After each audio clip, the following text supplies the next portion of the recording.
শুনুন, কে দেশি আর কে বিদেশি এটা চিহ্নিত করার অধিকার কোনো পার্টির নেই। আর তার যদি নাই থাকতো তাহলে সে জমিতে চাষ করছে কি করে? তার নিজের জমি থেকে তো তুলে নিয়ে গেছে। আমি এটা সিএস কে বলবো প্রপার জায়গায় কথা বলতে। আমাদের কাজ হচ্ছে কি করে আমরা তাকে ফিরিয়ে আনতে পারি।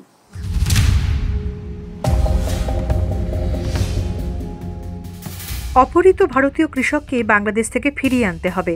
মুখ্য সচিব মনোজ পান্থকে এই নির্দেশ দেওয়ার দিনই দেশে ফিরলেন কোচবিহারের শীতলকুচির বাসিন্দা উকিল বর্মন।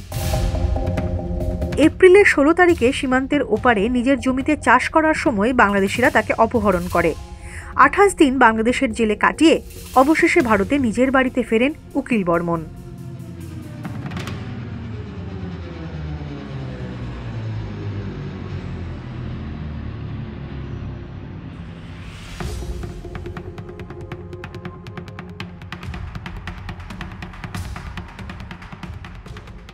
থানাতে ছিলাম ধরো 3টের দিকে, আজকে 3টের দিকে গেছিলাম।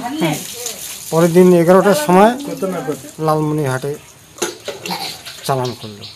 খুবই খারাপ, চাষ করতে আর যাবে এখন কী করবে সরকার? একটা লোক যদি কার্ড জমা দিয়ে নিয়ে যায়, তাও যদি লোকটাকে ঘুরিয়ে আনতে পারে তাহলে হ্যাঁ কৃষিকাজ করে সংসার চলে। ভগবান জানে কি করে চলবে, চাষ করতে আর যাবে। 4 বিঘে জমি আছে, কি চাইবো? আমরা জমি যদি আবাদ করে নেবে, আমার একটা ব্যবস্থা করে দিবে। উফ, এই এসিটা চলছে না কেন? ওটার ফ্ল্যাকচুয়েশন আর তোমার মুড সেম সেম। কিন্তু যাই বলো, আমাদের জুটিটা দারুণ। একে অপরের বেটার হাফ। এবার এই এসিটারও বেটার হাফ খোঁজা যাক। খুঁজে পেয়েছি। Wow, looks good yeah. চলো এক মধুর পার্টনারশিপ করে তুলি, তুমি, আমি আর ভিগার্ড এসি স্টেবিলাইজার্স।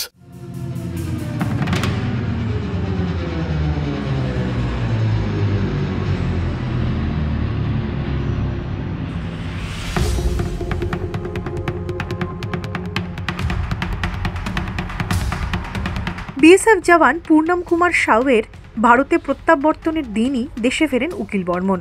যেভাবে 6-7 জন মিলে তাকে হাত পা বেঁধে ধরে নিয়ে যায় তা এখনও তার কাছে বিভীষিকা। চিৎকার করে প্রতিবাদ করলেও কারও সাড়া পাননি। উকিল বর্মনকে ধরে নিয়ে যাওয়া হয় অচেনা জায়গায়। পরে বাংলাদেশের রংপুরের লালমনিরহাট থানায় তাকে তুলে দেওয়া হয়। বুধবার বাংলাদেশ প্রশাসন উকিল বর্মনকে ফেরায়। শীতলকুচি থানা তার মেডিকেল টেস্ট করায়, জানা যায় তিনি সুস্থ। তারপরেই পরিবারের কাছে ফিরিয়ে দেওয়া হয় উকিল বর্মনকে।